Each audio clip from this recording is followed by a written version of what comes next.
Hey Woodturners, I'm Captain Eddie Castle and welcome to my shop. Got a little bit of a project today.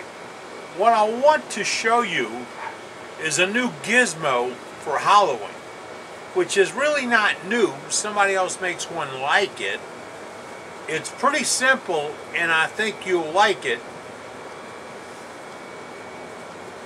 Well, you have to take a look at it to understand what I'm talking about. So why don't you do that? You know the deal. All you gotta do, watch. Allow me to explain some of this piece to you. This is the tool rest. This is the captive bar. The tool post. Takes the place of my normal tool rest. I drop it in and I put it at the right height. The height is depending on where the cutter crosses into the piece. Now, what happens here is the gap on this bar between these two right here is the same dimension as the cutter bar I'm using. See it? Guess now we explain what's happened. I put the tool rest in, it's got the lock bar on top of it. This is the cutting bar. This is a 1/4 by 1/4 5% cobalt cutter I made from a part I bought from Granger or MSC Direct or McMaster Car or. It's a square cutter made from the machine shop industry, and I made a cutter and rounded the tip of it to fit into this bar.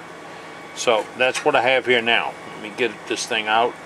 The weld is a little bit tight on me here. There we go. You can see the cutter and how it's in there.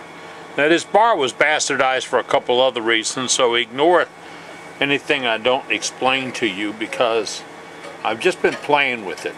Now I have it between here. As you can see, as I try to rack it, it doesn't move. Now in real time we are going to turn this thing on and start hollowing, and I'm going to show you what we're looking at. Speed is about 1,000.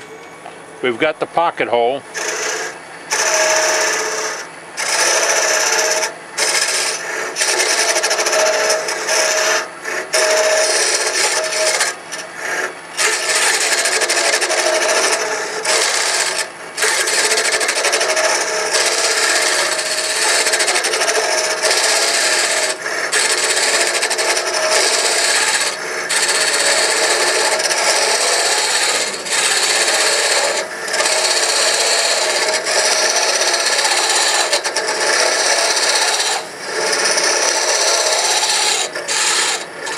Moment I'm going to show you the results of this. Now if I was doing this on a piece to get an exact wall thickness, I'd probably rig me up a little bit of a laser to go over it.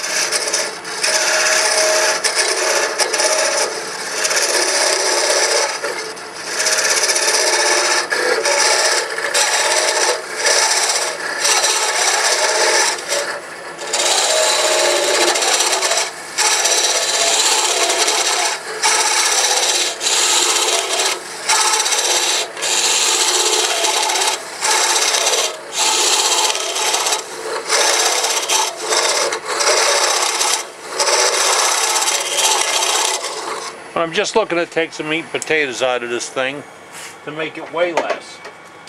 We did it in real time. I did it in real time, didn't stop the camera, so you have a better idea of what we're looking at. So I go down in there and I'm with my exactly calculated device. I am where are we? I'm back about here with the depth. And on the sides, I'm about a 1/2 inch wall thickness. I have a little nub in the middle I need to clean up a little bit. But if I just want to lighten a piece to do a basic hollow form, I've managed to do that. There goes that center.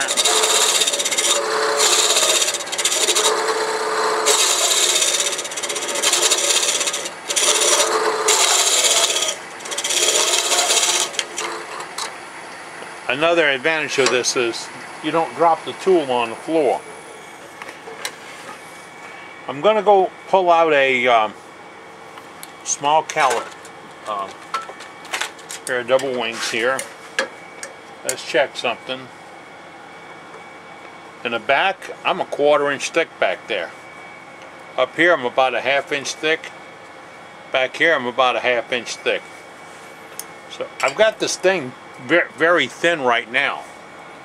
And it only took a few moments, and we weren't fighting the twisting and turning of hollowing bars, especially the simple ones, like the little round ones you get in the kits. This doesn't twist and doesn't fight you.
Oh, I got that wall down about a 1/4 inch now.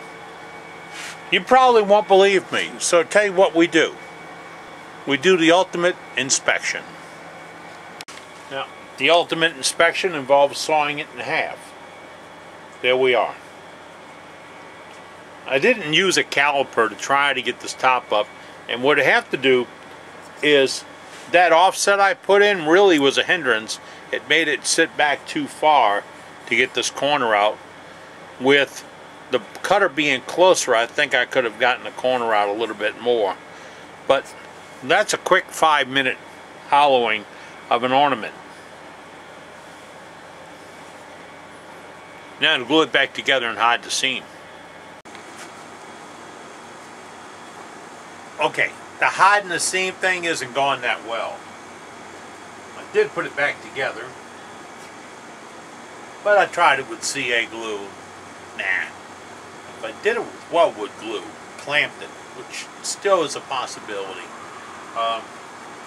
put it back together. I'm just playing around, really am. I wanted to see how this bar system would work. I do think that I over-engineered it, and putting that dog leg on there was unnecessary. The next one will be drilled right into the end of the 1/2 inch bar. I think that was overkill. That would give me a smaller tip to work around the front corner to get up underneath the lid and get it started.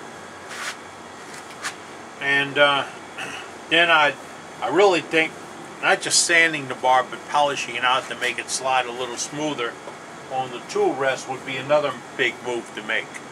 I did take some friction off by using a rod on the top instead of a flat bar on the top of the piece. That helped a little bit with just the sliding friction. I think keeping it sanded and cleaned would be another one to keep it moving smoother. Height-wise, once I've got the height, I'll probably take my saw blade, my hacksaw blade, and slice me a little groove right on a tool post. So when I set it up, I can drop it, and I'll note that the center of the cutter ends up right at that point. Beauty of these cutters is you can make them for under $5 a pair. That's $5 a pair. This would kill the carbide business. Another one is, I was over here fighting it looking at it this way. Do you know how much easier it'd be if it was over there and I was looking at it instead of guessing at how it would make the current turn? So I'll lock my screws down in my chuck, put my lathe in reverse. I gotta remember to unreverse it. Warm this up with a little bit of a torch. Spin this over, put it back in with super glue, just like hollowing on a Jeep, same thing. and do my hollowing on that side. That will be... Why am I talking about this? We need to do this stuff. You with me now? What I did is I went outside, warmed it up a little bit, pardon me, and I turned it over. Just took a pair of pliers, rolled it over, put a little more CA on it to hold it in place. Didn't spend a lot of time at it, but now I am looking at what my cutter is going to do. I'm putting my lathe in reverse.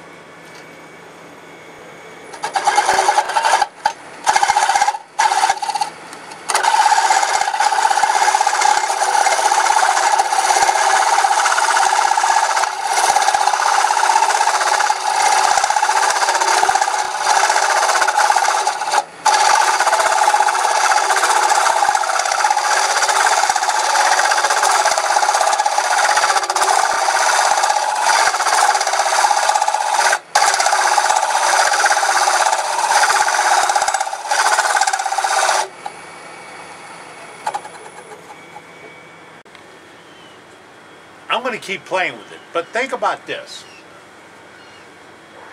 If my machine was in forward and this cutter was upside down and I was poking it on that side, I would be cutting on that side. I'm going to keep playing with it. You let me know if you've seen it done or whatever. If you haven't seen it done, don't go out and play it because it only get hurt. And it have to be a captive bar system to do it. And this is a little bit different captive bar system than the one with the big D ring that fits into a case to keep it from bouncing around back here. This is more compact, easy. Storage is a matter of, that's all you got to worry about storing right there, because this will work over your regular tool bed for just doing touch-ups and cleanups and all, or even hollowing. So, just a couple of things. Keep playing around with the ideas that you see.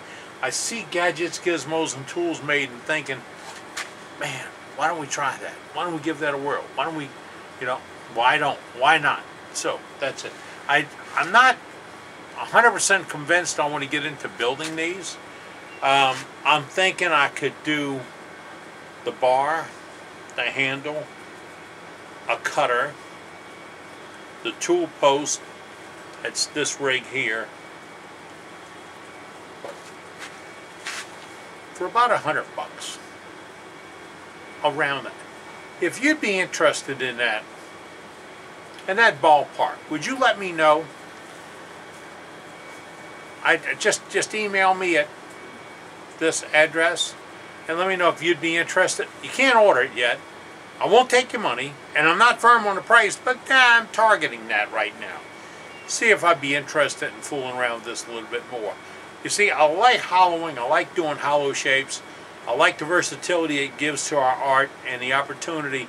And there's a lot of young turners or new turners, say young, you guys in the 70s, in your 70s, pardon me, that may want to play with a little bit, but you can't fight those bars and those rigs and those handles that require a lot of upper body and arm fighting. You can't do it. So I'm trying to develop something to work around it. Let me know. I'm going to go back to doing this because I'm enjoying myself out here making shavings. I'm Captain Eddie Castellan. See you soon. Don't forget, let me know what you know what? I glued it back together again. I'm crazy enough to sand this out and see if I make Mick an ornament for Christmas. Mick, my grandson, the boy. Alright. As soon as I find the remote, I'm out of here.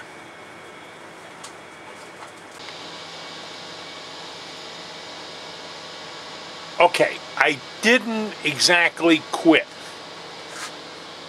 I went over to the drill press and I took a bar that I had moused on a 45 and I drilled a 1/4-inch hole and I put a guard and I relieved that side just like I said I would do, and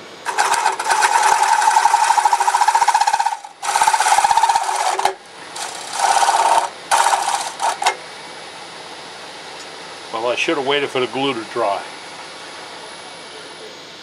But that's going to work. That's going to work nice.